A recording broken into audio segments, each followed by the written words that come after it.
at mga panauhin.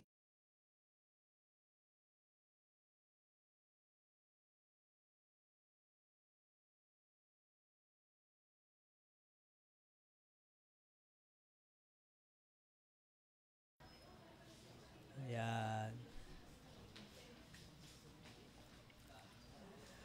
Alam po ninyo, ang iglesia po ng PUC Remnant Adventist Church ay masaya na makita kayo ngayong gabi. At kami ay malugod na tinatanggap kayo. Binabati namin kayo ngayong gabi. Ang ating mga kapatid mula sa Bayanihan Church na narito na all-out support para po sa ating revival series na meron pong tema o pinamagatang Walking with Jesus. Alam po ninyo ang ating pong revival series ay hindi lamang po ito programa ng ating church. Pero ito po ay isang pagkakataon para ang bawat isa po sa atin ay lalong mapalapit sa ating Panginoon Jesus. Ito po ay hindi lamang pagtitipon, pero sa pamagitan po ng ating maririnig, gabi-gabi ay tiyak po na mararanasan natin ang paglapit natin sa ating Panginoon. Sa gitna ng mga kaguluhan ng ating sanlibutan, sari-saring problema ang dumarating sa atin. Pero sa panahong ito, nakakatiyak po tayo, na habang tayo po ay naririto, marinig natin ang salita ng ating speaker ngayong gabi, ay mararamdaman po natin ang kalinga ng paglakad natin kasama ng ating. Tayo po ay makakasumpong ng salita ng ating Panginoon. Kaya kami po ay masaya na kayo ay narito ngayong gabi at tayo pong lahat ay pagpalain ng ating Panginoon. Ngayon po ay makakarinig po tayo ng health lecture. Ito po ay ipagkakaloob ni Sister Caitlin Ocdamia. Ito po ang kauna-unahan na pagbibigay niya ng lecture. Kaya siya po ay excited din na magbahagi ng kanyang lecture ngayong gabi. Kaya ito po ay patikim lamang na kanyang gagawin. At alam ko po na ito ay may karugtong pa. Kaya tayo pong lahat, pagkatapos po noon ay saka po natin sisimulan ang ating pag-aawitan. At ito po ay pangungunahan po tayo ni Sister Lynn at saka ni Sister Laverne. At pagkatapos po niyan, ay tayo po ay magsisimula na sa ating opening song, opening prayer, at meron po tayong musical offering na ibabahagi po din ng ating mga chorister ngayong gabi. At ang mensahe po natin, ito po ay ihahatid po ng ating district pastor. Ang ibig sabihin po ng district? Siya po ay meron pong 6 na church na pinangungunahan. At yan po ay walang iba kundi po si Pastor Jeril Paulino. At yan po ang pagkakahanay ng ating serbisyo ngayong gabi. At sana po ay relax lang po kayo dyan. At sa ating pong pagsisimula, tayo po muna yumuko sa panalangin. Panginoon naming Diyos, nagpapasalamat kami na sa gabing ito ay mabubuksan ng aming mga kaisipan sa inyong banal na salita. Panginoon, nawa ay damhin namin, namnamin namin ang mga salita na aming marinig sapagkat ito ay nagmula sa inyo.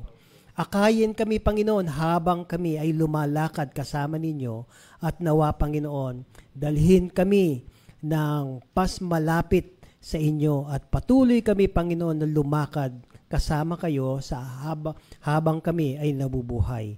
Pagpalain ang bawat isa, pagpalain na may mga bahagi. Ito po ang aming dalangin sa pangalan ng aming Panginoong Hesus. Amen. Amen.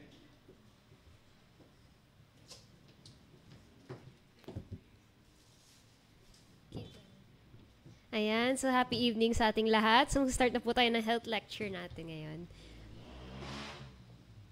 Ayan, so ang title ng aking lecture for tonight is What's on Your Plate? So meron ba sa atin, ang itatakil po kasi natin ngayon ay yung pinggang Pinoy, tapos yung fad diet, explain ko kung ano yun, at saka yung nutrition facts. Bali sa nutrition facts, sa susunod na araw. So make sure na pumunta kayo ulit para malaman nyo ano yung nutrition facts, ano yung meron doon pag nakikita kayo sa mga pagkain nyo. Ayan. So sino sa inyo ang nakakaalam ng pinggang Pinoy o nakakarinig na ng pinggang Pinoy? Wala. Sige. So ang pinggang Pinoy,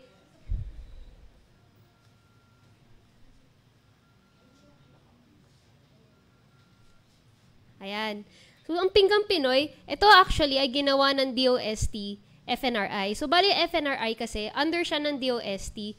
And, nag-focus sila sa nutrition. At itong pinggang Pinoy, nag-research na sila at nakaisip sila ng guideline para sa mga Pinoy. So, bali sa pinggan mo, may kita kang carbs or yung kanin mo, pasta, kamote, tapos gulay, as well as yung ulam mo at yung fruits, at saka importante din na meron tayong tubig. Kasi kailangan natin na bukod sa marami tayong kinakain, meron din tayong hydrated din, hydration. So ito, may mga iba't ibang klaseng pinggang Pinoy. Meron tayong pang bata, meron din tayong pang adult, may pang teens, meron din tayong pang matanda, as well as para sa mga buntis at sa mga nagpapadede. So ito yung itsura ng sample menu or sample na ano dapat ang nasa loob ng plato nyo or ano itsura ng plato nyo. So kung makikita nyo,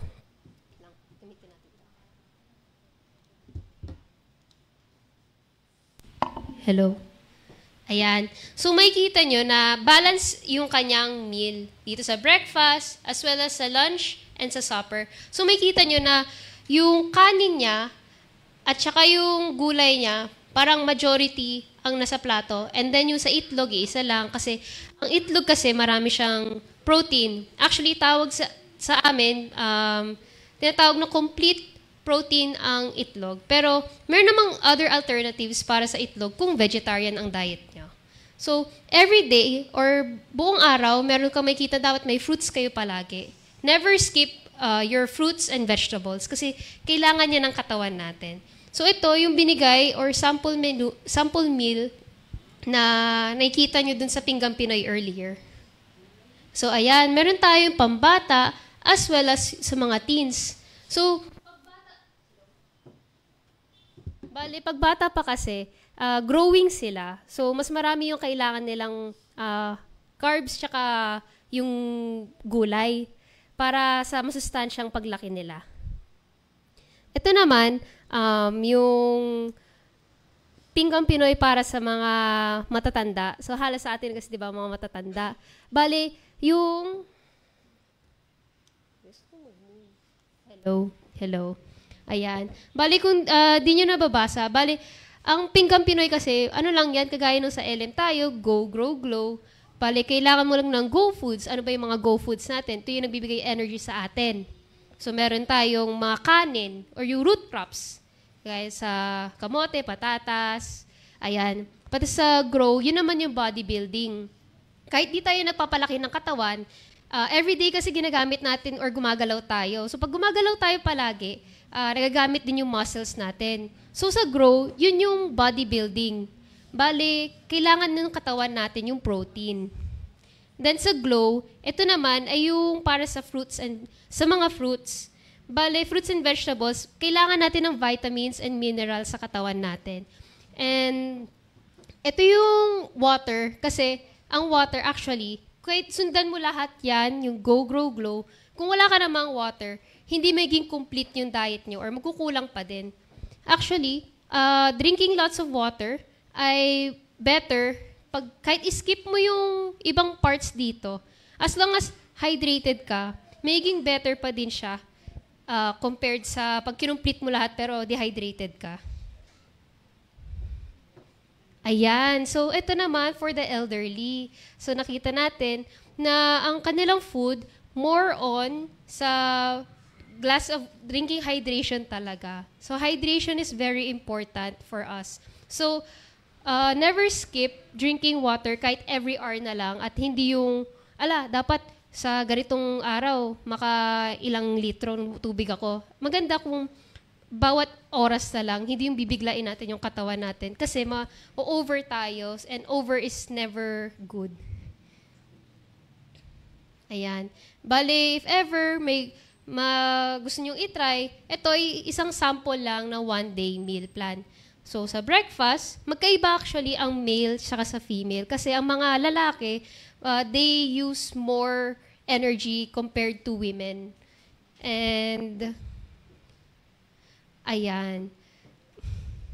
So, mag-move forward na po tayo sa fad diets.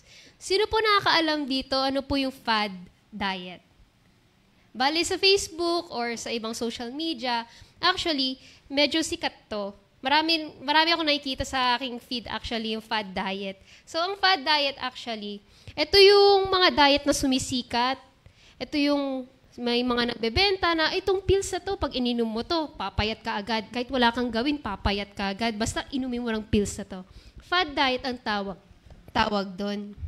Tapos yung mga diet na sinasabing, yung ketogenic diet. Ayun, keto diet. Actually, okay siya, pero sa mga specific lang na tao, pag may sakit ka, or pag prescribe ng doktor, at saka temporary lang siya. Temporary lang siya. Hindi siya pang long term, hindi siya pang matagalan. Kasi pag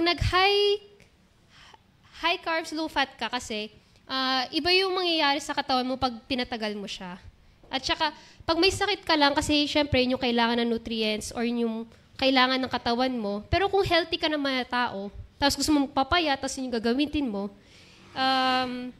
hindi po siya advisable. Ayan. So, ayun nga po, isa pa sa mga fad diet na sikat is pag kinakailangan sa diet na gutumin ang sarili. Actually, hindi mo naman kailangan gutumin sarili mo para pumayat. Pag ginutom mo kasi sarili mo para magpapayat, pag kumain ka, mas mapapadami lang actually yung kakainin mo. Ayan. So, ito yung mga common na fad diets, myths versus facts. So, sino dito yung mga nagsiskip ng meals para magpapayat? Ayan. So, dati, ginagawa ko yan. And hindi siya naging effective.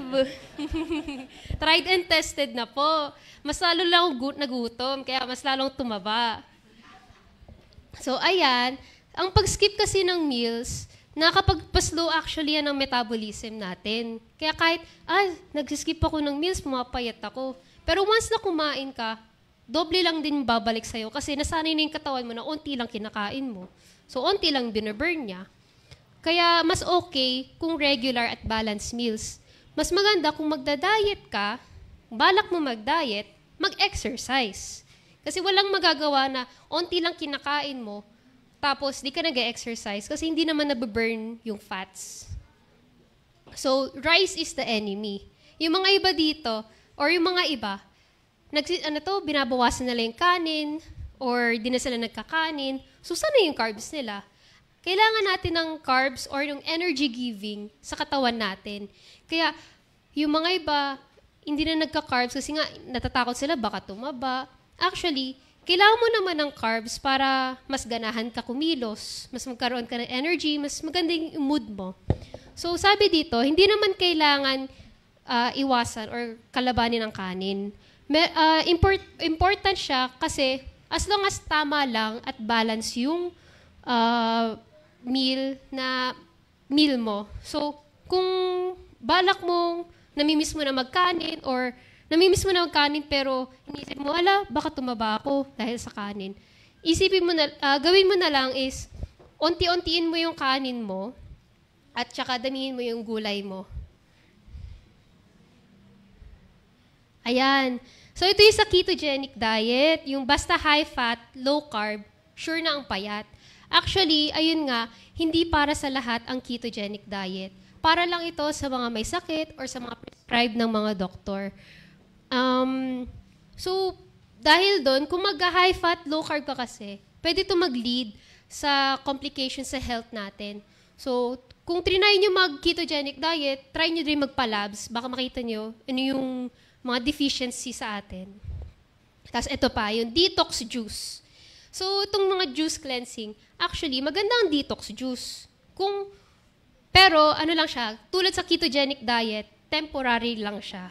Ang advice sa amin is, pag magdi-detox juice ka, about 3 days to 5 days max na talaga yon. Pero ang ginagawa namin 3 days lang para lang ma-cleanse yung katawan namin, yung katawan ng client. So, ang summary lang natin is, ano yung fad diet? So, yung fad diet, ito yung sumisikat online or yung biglang sisikat sa mawawala. And then, hindi naman siya back up ng science or supported by the doctors. So, madalas, sinasabi nila na, oh, pag ginawa mo to, or pag ininom mo tong pills, is papayat ka na agad. Actually, hindi yung totoo.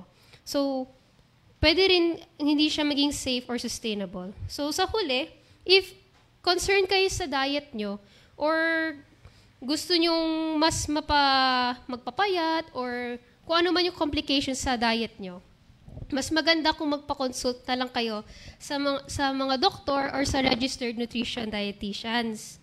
So, makikita nyo naman sila sa mga health center, and ayun, sila yung trusted actually kasi pinag-aralan naman nila to. So, para hindi magkaroon ng complications or hindi, health is wealth kasi. So, ayun, mas maganda kung magko-consult na lang tayo sa mga doctors and registered nutrition dietitians. So, ayun lang po ang aking health lecture.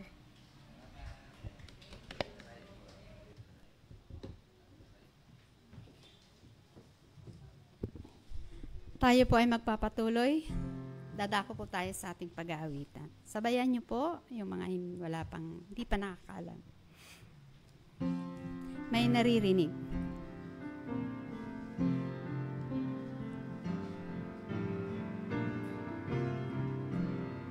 Yung pong may alam, sabayan ako. Sing. May naririnig akong gulo na lumilikha sa aking dibdib ng sindak na malulubha. Ngunit matibay ang puso ko, ang tanging nasa ay ang bayang yaong mapayapa.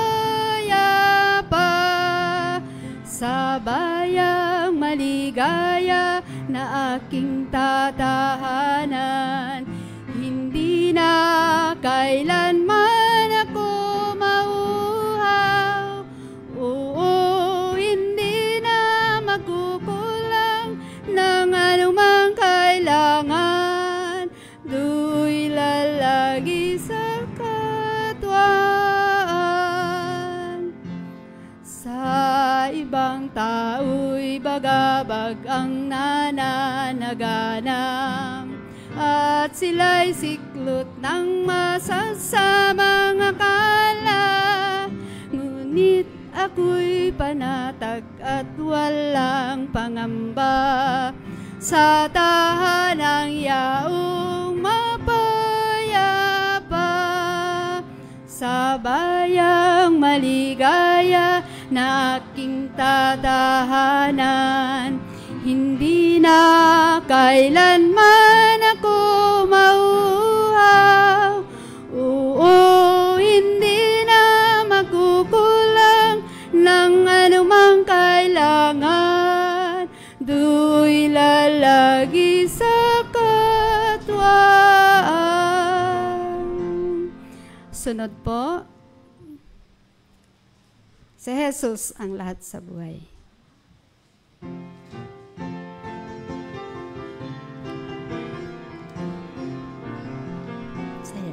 Si Jesus ang lahat sa buhay, kung kaya may saya.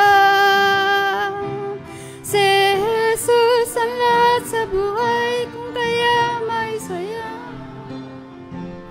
Problema ay dumarating, ito'y kanyang lulutasin. Si Jesus ang lahat sa buhay, kung kaya may saya. Ngiti. Si Jesus ang lahat sa buhay, kung kaya may ngiti. Ngiti.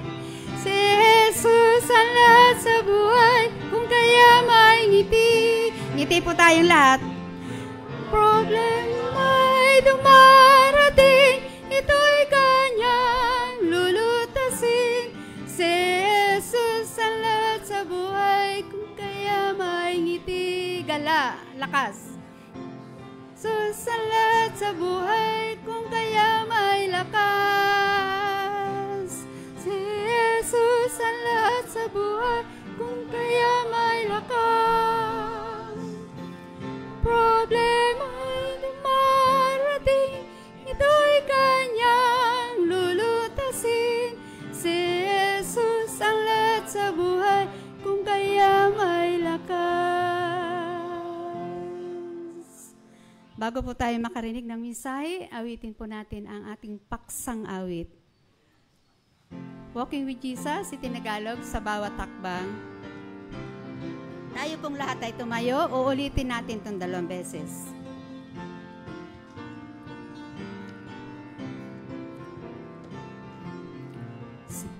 Sa bawat hakbang ng buhay, laging si Jesus ang kasama ko.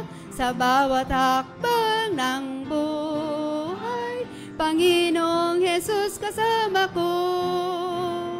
Lakad sa liwanag, maging sa kadiliman, laging si Jesus ang kasama ko. Sa bawat hakbang ng buhay, Panginoong Jesus kasama ko. Ulit. Sa bawat hakbang ng buhay, laging si Jesus ang kasama ko. Sa bawat hakbang ng buhay, Panginoong Jesus kasama ko. Lakad sa liwanag, maging sa kadiliman, laging si Jesus ang kasama ko. Sa bawat hakbang ng buhay, Panginoong Jesus kasama ko.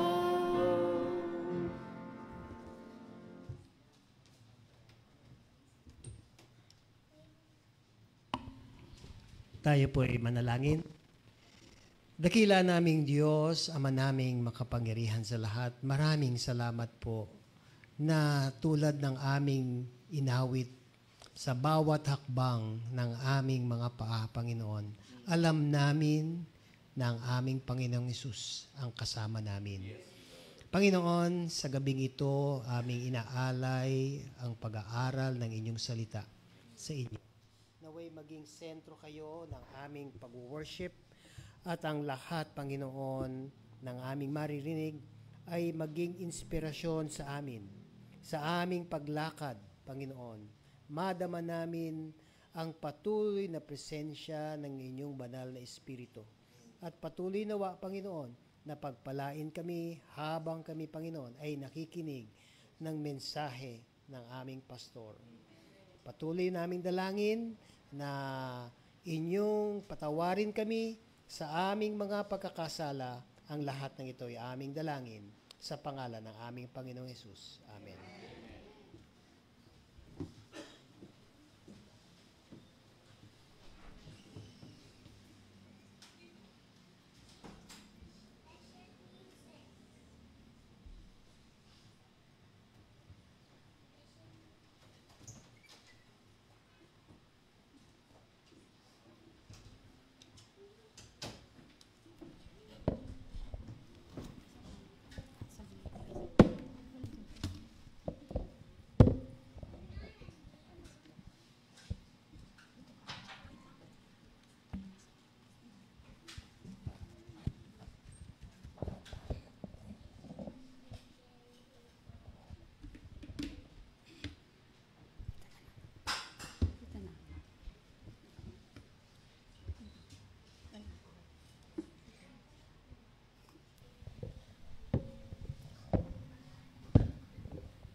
Purihin po ang Panginoon.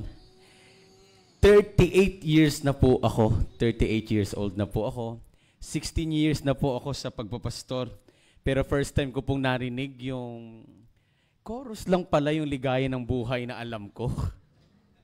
Salamat po, mga minamahal na mga kapatid. Ako ay masaya. Gusto ko po nung kopya nung kantang yon.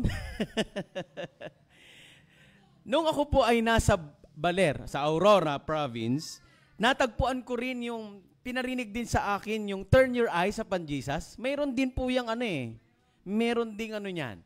So, salamat po. Tunay na ang ligaya ng buhay ay na kay Jesus. Ako ay nagpupuri sa Panginoon sapagkat sa ating mga panauhing kasama natin, nandito po ang ating mga kapatid from Baesa, from Bayanihan, from 160, ganon din po sa ating Bayanihan Church. Maraming salamat po sa support. At ganon din po sa mga kapatid natin sa PUC Remnant at ang mga nanonood po sa atin online. Welcome po. At ngayong gabi mga minamahal ay magpapatuloy sisimulan natin ang serye, ang Biblia serye. Huwag po kayong mawawala mga minamahal ko ha. Sa gabi-gabi nating pangangaral, huwag kayong mawawala kasi ito po ay serye ito. So, huwag na po natin sundan si Tanggol mga kapatid ha. Iwanan na muna natin yung mga kung ano-anong mga pinapanood natin. Mas maganda na sundan natin ang salita ng Diyos. Walking with Jesus. Lumakad kasama nino? Ni Jesus. Napakasarap po na kapag ikaw ay naglalakad ay kasama mo ang iyong minamahal. Ang amin pong exercise at bonding naming pamilya ay paglalakad, mga minamahal. Ang sabi ng aking misis, kapag hindi na daw ako nag-exercise, baka humiga na ako doon sa Eternal Garden. Kasi doon kami nakatira. Doon po kami nakatira sa loob. So sabi niya, Daddy, pag hindi ka nag-exercise, balang araw, ikaw rin ang aawitan. Hindi kita malilimutan. Alam mo na yung kasunod nun. Kailangan mag-exercise. Kami po ay naglalakad. Kami ni Pen, si Mami, and kapag naglalakad kang kasama ang iyong minamahal, masarap maglakad. Hindi mo na mamalayan ang oras. So walking with Jesus, maglakad tayo, maglakbay tayo, kasama si Jesus. Ngayong gabi, mga minamahal, lahat pong ito ay nag-uumpisa sa letter L. Ngayong gabi, ang pag-aaralan natin ay walk in liberty. Sa salin o sa wikang Filipino ay lumakad sa kasarinlan. Malalim yata ang Filipino yun. Lumakad sa kalayaan. Yan. Ang ibang English version po ng liberty ay freedom. Kalayaan. Matindi po ang binitiwan ni Miss Jessica Soho, mga minamahal. Ako'y nagulat sa kanyang binitiwang salita. Sabi niya, ang Pilipinas daw ay hindi malulunod sa baha, kundi sa kasakiman. Grabe, ano? It's a big word. Ano ho? Hindi tayo malulunod sa baha. Sikat po ngayon yung flood control. Ano ho? So, mga kapatid ko, hindi tayo malulunod, sabi niya, sa baha. Nung Sabado po, mga minamahal, ang Katipunan sa Quezon City ay lubog sa baha. Maraming bahagi ng Pilipinas ang lubog sa baha. So mga kapatid ko, ngayong gabi, pag-aaralan natin, ano ba talaga ang paglakad sa kalayaan? Tunay ba tayong malaya? Titingnan natin, mga minamahal, ang ating pong mga tala sa Biblia tungkol po rito. Ayan. Mga minamahal ko, ang Epeso po, ang pag-aaralan natin po ay ang aklat ng Ephesians o Efeso. Sundan nyo ako, mga minamahal. 6 na chapters po ito. Yung chapters 1 to 3 ay hindi na natin pag-aaralan. Ang serye natin ay mag-uumpisa sa chapter 4 hanggang 6. Yun po yung 6 na L, mga kapatid ko. Ano nga po yan, mga kapatid? Basahin natin yung 6 na L. Ready? Begin. Liberty, love. Bukas po yan yung love. And then, light, and then literacy, and then laughter, and then loyalty. Ang kabuuan po niyan ay walking in the Lord. Kaya, tingnan nyo nga po ang inyong mga handout, mga kapatid, yung inyong material.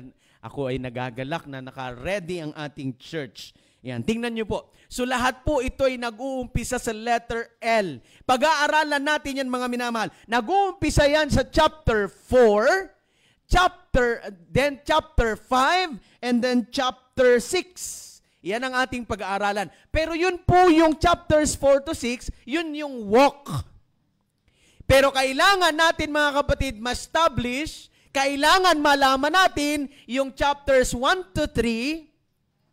Bago tayo mag-walk, dapat alam natin yung ating wealth, ang ating kayamanan. Saan ba nakasandig itong paglakad natin?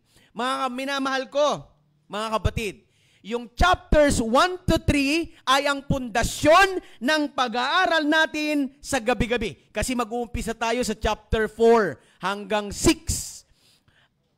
Alamin natin, mga kapatid, yung 3 R doon sa wealth. Mga minamahal, kaya lang nating mag-walk pag alam natin yung ating wealth.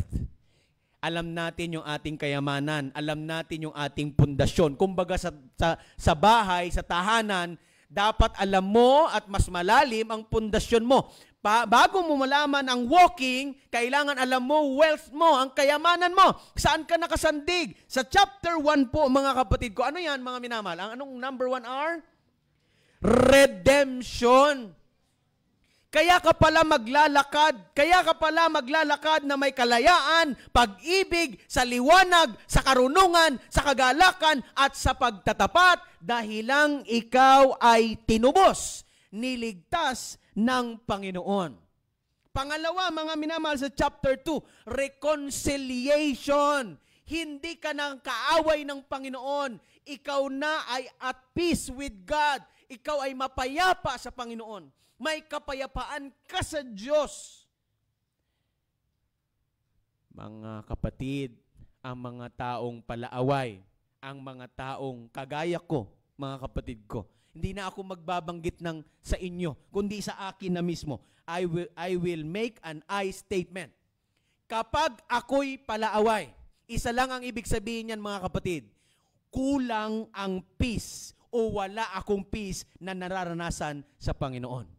Dahilan kapag ako'y may peace sa Panginoon, ako ay peacemaker, ako rin ay peace speaker. Sa Pilipino, mga minamahal, kapag nakatanggap ako ng kapayapaan sa Panginoon, malalim ang aking pagsalok sa balon ng kapayapaan ng Panginoon, ako rin ay may kapayapaan sa aking kapwa.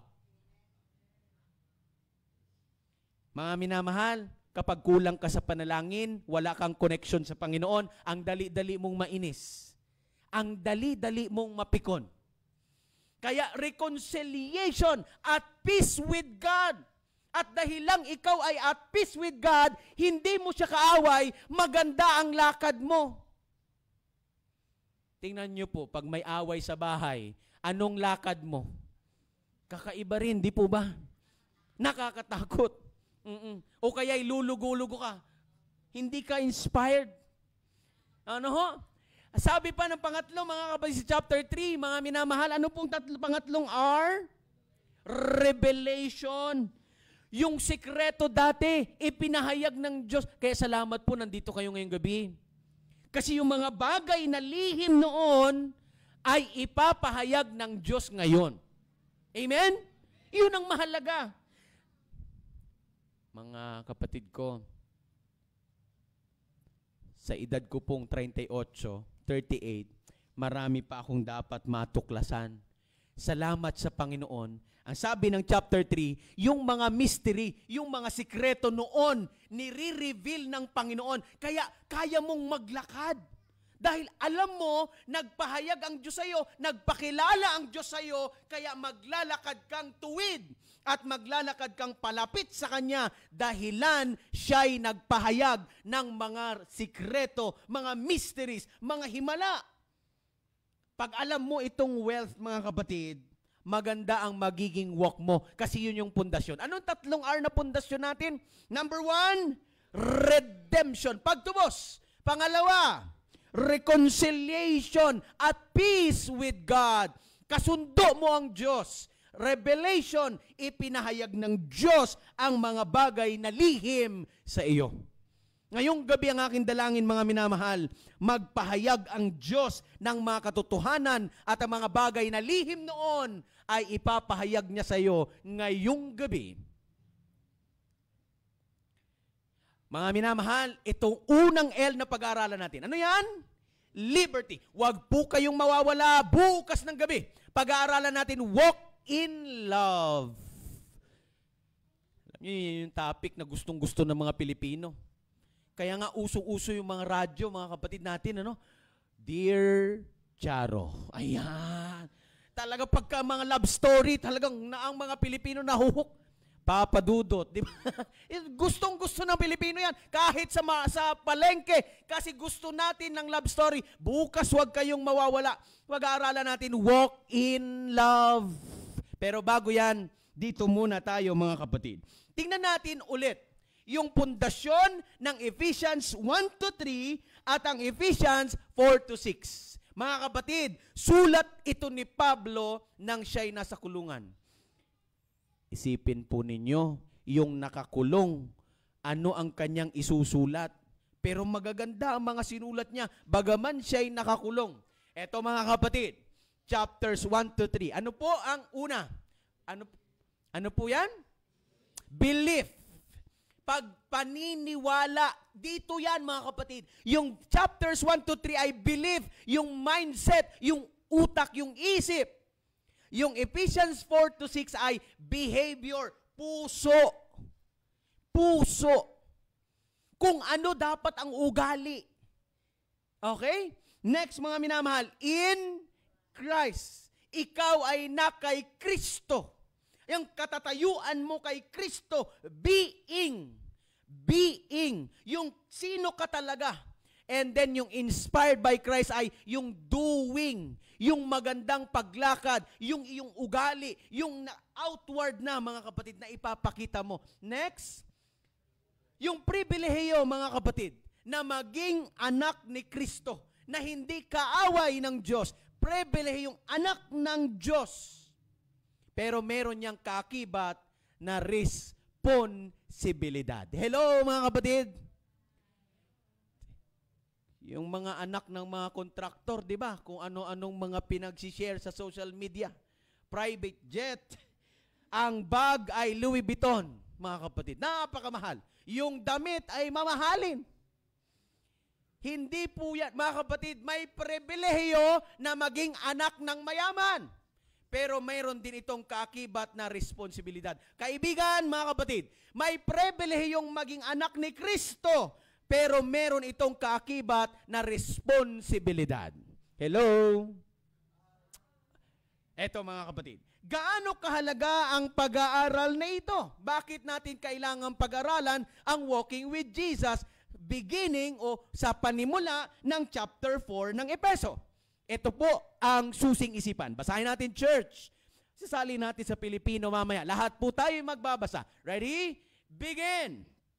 What you believe determines how you behave. Aba, ito pala ang susing isipan. Mahalaga pala ang pag-aaral na ito kasi kung ano yung mindset mo, what you believe, yun yung how you behave. Isinalin ko po sa Pilipino yan. Tulungan nyo nga po ako kung paano. Ito po paano ko isinalin. Kung ano ang pinaniniwalaan, ganun rin ang mga galawan. Aba, parang basketball lang ano. Ay, ganun ko po isinalin eh. Sige nga mga kapatid, tulungan nyo nga po ako kung paano isalin ito sa Pilipino. Ulitin nga natin, church. Mga kapatid ko at mga kaibigan, ready? Begin. What you believe determines how you behave. Kung anong nasa isipan mo, kung anong mindset mo, kung anong pinaniniwalaan mo, yun din ang ugali mo, yun ang galaw mo, yun ang action mo. Ganun yun, mga minamahal. Kaya isinalin ko po siya. Humihingi po ako ng unawa. Ganun lang po talaga ako magsalin. No? Opo, sabi ko sa aking salin, Jerrell's translation po ito. No, ito po, sabi niya, kung ano ang pinaniniwalaan, ganun rin ang galawan. Aba, matindi. Oh, rhyme naman. Pwede na mga kapatid, tanggap na? Oh, ito. Mga minamahal, may bago na pong ngayon, college. Gusto nyo pong mag-enroll? Kasi mahalaga daw yung mindset. May bago pong college ngayon. Ayan na po ang bagong college. Gusto nyo pong mag-enroll dyan? College of Contractor. Major in Flood Control. Sino pong gustong pumasok dyan? Ay, si Pen. Si Pen. Gusto agad yumaman ni Pen. Oh, may bagong college pala ngayon, sumisikat. Mga kapatid ko, hindi po yan ang kursong gusto natin. Ngayong gabi, ang gusto nating pasukan ay ang university o ang college ng salita ng Diyos. Amen? Okay. Samahan niyo po ako, mga kapatid. Punta tayo sa Efeso 4, mga kapatid. Ephesians chapter 4. Okay, tayo na po ay mag-aaral. May 3 S akong isi-share. Bukas po ay 3 E. Huwag kayong mawawala kinabukasan, mga minamahal. Ngayon ay 3 S. Una, ano yan mga minamahal? The source. Yung freedom, yung liberty, yung kalayaan ay meron niyang pinagmulan. At ang sabi ng Efeso 4, ito po ang pinagmulan niyan. Ito yan. Basahin natin ang talatang 3 at 4. Ready? Begin. Sikapin ninyong mapanatili ang pagkakaisang mula sa Espiritu sa pamamagitan ng kapayapaang nagbubuklod sa inyo. May iisang katawan at iisang Espiritu, kung paanong may iisang pag-asa na para doon kayo'y tinawag ng Diyos. Saglit lang mga kapatid. Anong salita ang pinaulit-ulit? Espiritu. Ito pa po ang pagpapatuloy ng Biblia. Basahin natin, church. Ready? Go. May iisang Panginoon, iisang pananampalataya, at iisang bautismo. Iisang Diyos at Ama nating lahat. Siya ay higit sa lahat, kumikilos sa lahat, at nananatili sa lahat. Ang galing, mga kapatid, ng Biblia. May Espiritu, may Panginoong Jesus, may Ama. Wow! Kumpleto! Ang kadyusan ay ipinahayag ng Biblia. Siya ang pinagmulan ng kalayaan. Basahin natin nga uli, mga kapatid. Ano po yung una? Espiritu. Pangalawa, merong iisang Panginoon, si Jesus. At meron din daw pong iisang Ama nating lahat. Hello? Kumpleto, mga kapatid. Ang pinagmumula ng tunay na kalayaan ay hindi sa yaman ng sanlibutan. Hindi kung saan man. Hindi ito nabibili sa butika, mga kapatid. Ang totoong kalayaan ay nasa kadyusan. Present ang Espiritu. Present ang Panginoong Jesus. Present ang Ama nating lahat. Siya ay higit sa lahat, kumikilos sa lahat, at nananatili sa lahat. Amen. Siya ang source. Siya ang pinagmulan. Siya ay unlimited source. Pangalawa, mga minamahal.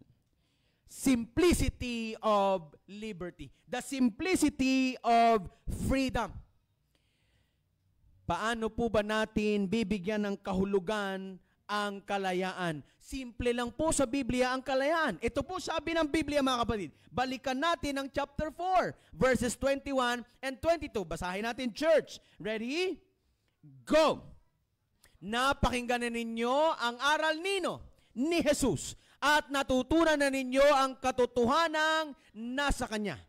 Iwan na ninyo ang alin, mga minamahal? Dating pamumuhay. Hubarin na ninyo ang iyong dating pagkatao na nasisira dahil sa masamang pagnanasa. Mga kapatid, huwag nating gawing komplikado ang ating pag-aaral. Ang kalayaan sa Biblia ay pag-iwan sa dating pagkatao. Pag-iwan sa ating nakaraang masama. Nakaraang pamumuhay na malayo sa Panginoon. Dating buhay. Ito po sabi ng verses 23 and 24. Basahin natin mga kapatid ko. Magbago na kayo ng diwa at pag-iisip. Ano nga po yung General's Dictionary kanina mga kapatid? Kung ano ang pinaniniwalaan, yun din ang galawan. Magbago na kayo ng diwa at pag-iisip at ang dapat ninyong isuot ay ang bagong pagkatao na nilikhang kalarawan ng Diyos at nahahayag sa matuwid at banal na pamumuhay ayon sa katotohanan. Napaka-simple pala. Napaka-simple pala mga kapatid ko. Iwanan ang dating buhay na malayo sa Panginoon. Iwanan ang dating buhay na masama. Hubarin ang dating pagkataong masama. At magsuot o magbago ng diwa at pag-iisip at magsuot ng bagong pagkatao. Yun pala ang totoong malaya. Mga kapatid ko, ito yung pangatlong S. Ano po yan? The satisfaction of freedom. Kapag ikaw ay tunay na pinalaya ni Kristo, kapag natanggap mo ang kalayaan galing sa Panginoon, ikaw ay nasasatisfy. Ano po yan sa Pilipino, mga kapatid ko? Nasisiyahan. Nakukontento ka. Yun na yun. Basahin natin mga kapatid ko. 29 and 30 sa dulong bahagi ng chapter 4. Ready? Begin. Huwag kayong gumamit ng masasamang salita, kundi iyong mga pagpapalakas at angkop sa pagkakataon upang makapagdulot ng mabuti. Huwag ninyong saktan ang kalooban ng Espiritu Santo sapagkat siya ang tatak ng Diyos sa inyo. Mga kapatid ko, ang mga tunay palang malaya, ang nababanggit ng kanilang dila ay pampalakas. Kapag ako ay nagsasalita pa ng mga masasamang salita na nagpapahina ng kapatid, ang ibig sabihin ay hindi pa ako tunay na malaya.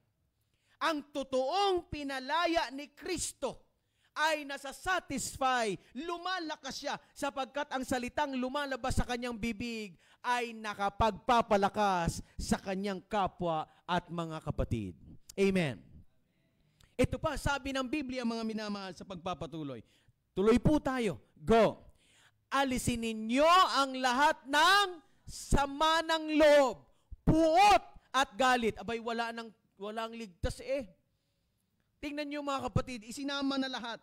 Alisin ninyo ang alin mga minamahal? Lahat ng sama ng loob, puot at galit. Church, kapag ako, sasabihin ko na po ako, kapag ako'y may sama ng loob, meron pang puot, may galit pa, ay isa lang ang ibig sabihin niyan, hindi pa ako tunay na malaya kay Kristo. Hello? May signal po ako mga kapatid. Ang totoong pinalaya ni Kristo, ang totoong namumuhay kasama si Kristo, ang totoong mga taong they walk in liberty, they walk in freedom, ay ang mga taong wala ng sama ng loob, puot at galit. Tuloy pa mga minamahal. Ano pang sabi ng Biblia? Huwag na kayong mambubulyaw, manlalait at mananakit ng damdamin ng kapwa. Amen. Amen mga kapatid? Amen. Sa halip, sabi ng Biblia, sa halip, basahin natin church, maging mabait at maunawain. Maawain. Magpatawad kayo sa isa't isa tulad ng alin? Pagpapatawad sa inyo ng Diyos. Ano po yung tatlong M mga kapatid? Maging mabait, maawain, at mapagpatawad. Yun ang tunay na kalayaan. Bakit ang mga taong malaya ay nasasatisfy?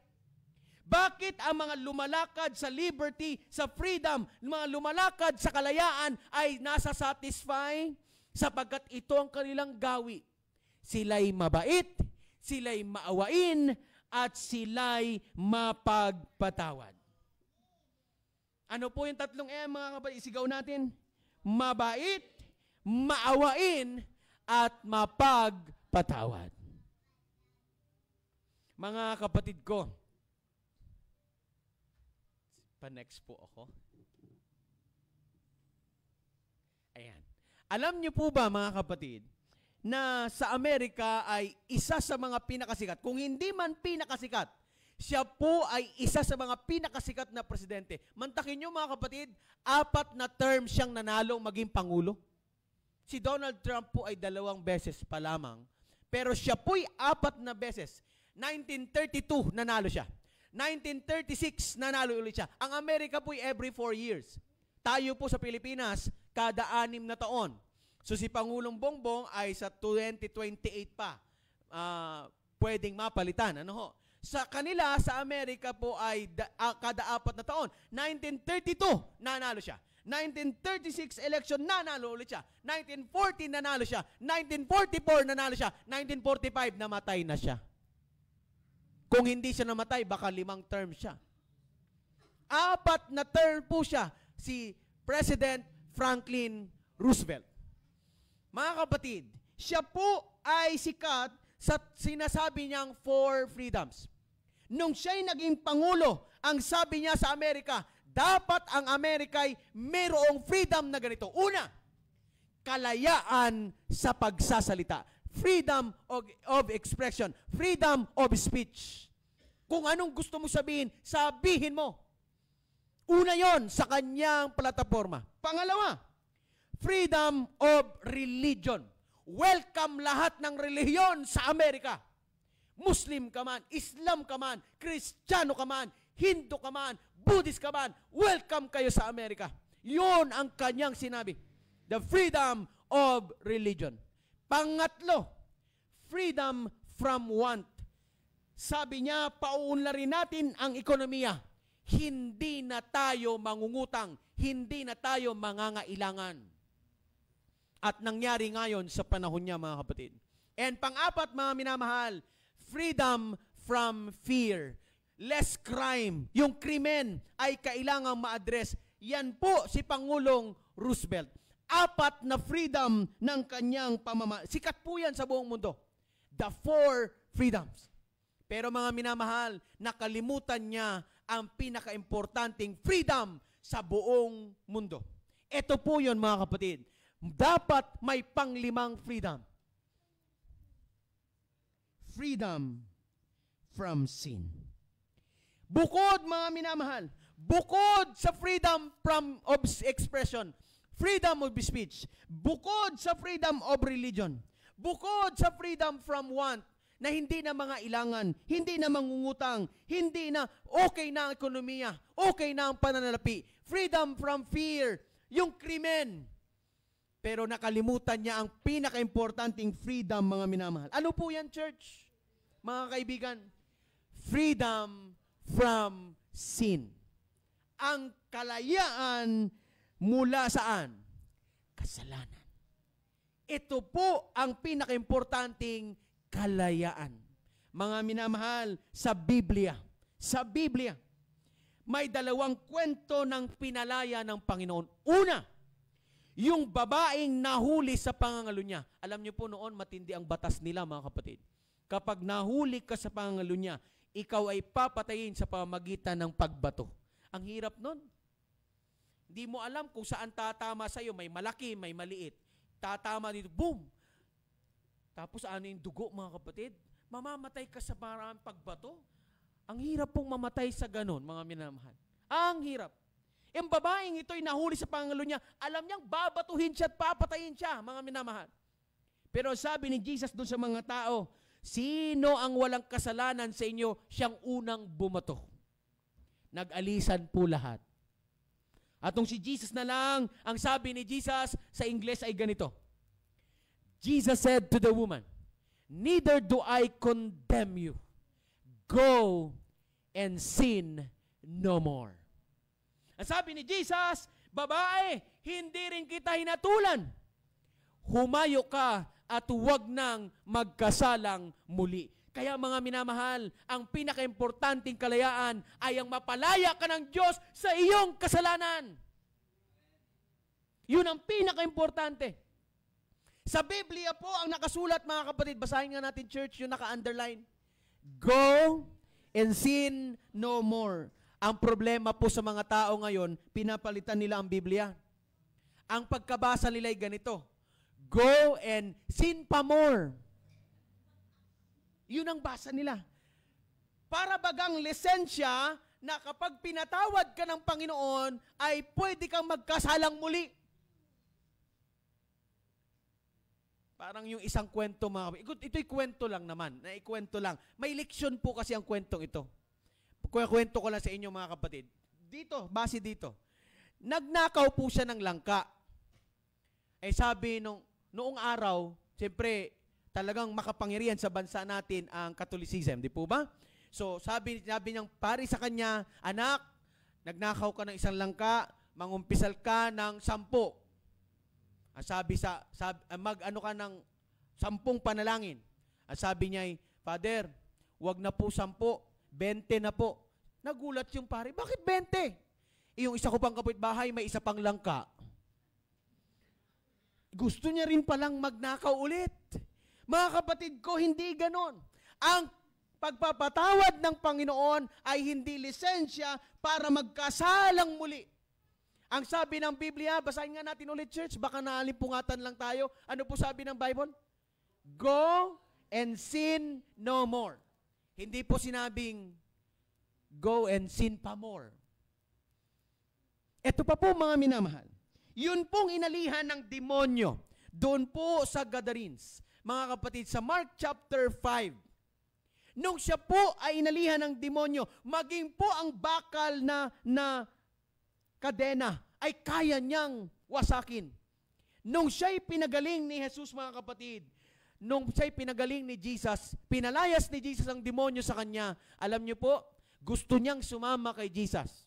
Ang sabi ni Jesus, hindi, huwag ka nang sumama sa akin. Pumunta ka sa mga kaibigan at pamilya mo at ipangaral mo ang ginawa sa iyo ng Panginoon. Mga kapatid, ang taong ito'y nangaral nga. Siya po'y nagpunta sa Decapolis. Alam niyo po ba, ang Decapolis, mga minamahal, ay binubuo ng 10 syudad. Kung ang Pilipinas po, kung ang NCR, yung Metro Manila, merong 16 na syudad, ito po mga kapatid, ay 10 syudad. Isa-isahin nga natin yan mga kapatid. Damascus, Kanata, Hipos, Dion, Rapana, Gadara, Pelia, Gerasa, Philadelphia, Psychopolis. Ayan. Yan pong mga lugar na yan mga kapatid. Yung inalihan ng demonyo na yon na pinagaling ni Jesus, pumunta siya sa 10 syudad. Mga kapatid, ang tunay na pinalaya ng Panginoon. Ngayong gabi, pag uwi ninyo, kayo po'y gagamitin ng Panginoon upang ibahagi sa iba ang kabutihan at pag-ibig ng Panginoon na inyong naranasan ngayong gabi. Amen? Amen. Mga kapatid ko, basahin natin to church. Ito po ang aking panalangin. Ready? Go. Use your voice for kindness. Gamitin natin ang ating panalita na may kabaitan. Your ears for compassion. Makinig na may pangunawa, walang paghahatol. Your arms for hugs. Pagtapik, pagkamay sa kapwa. Your hands for charity. Pagtulong sa kapwa. Your mind for gentleness. Your heart for love. Mga minamahal ko, ano po yung 3 S na ating pinag-aralan ngayong gabi? The source. Saan galing ang ating kalayaan? Sa Panginoon. Anong sunod? The simplicity. Hubarin natin, tanggalin na natin ang ating lumang pagkatao at palitan ng bagong pagkatao. And number 3 S, the satisfaction na tayo po. Ano yung 3 M kanina?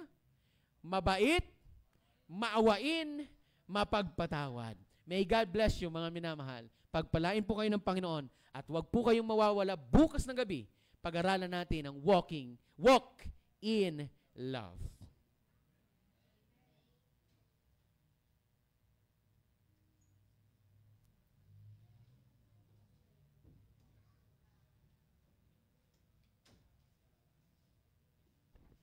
Sa pagtatapos po, awitin po natin ang ating paksang awit. Tayo pong lahat ay tatayo.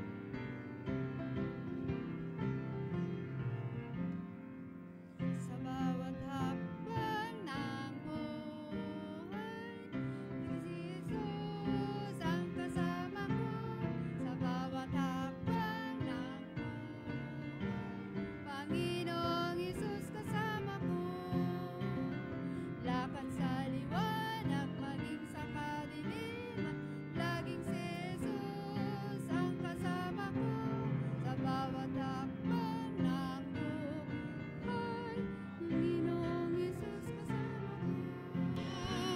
Sa bawat hakbang ng buhay, laging si Jesus ang kasama ko. Sa bawat hakbang ng buhay, Panginoong Jesus kasama ko. Lakad sa liwanag, maging sa kadiliman, laging si Jesus ang kasama ko.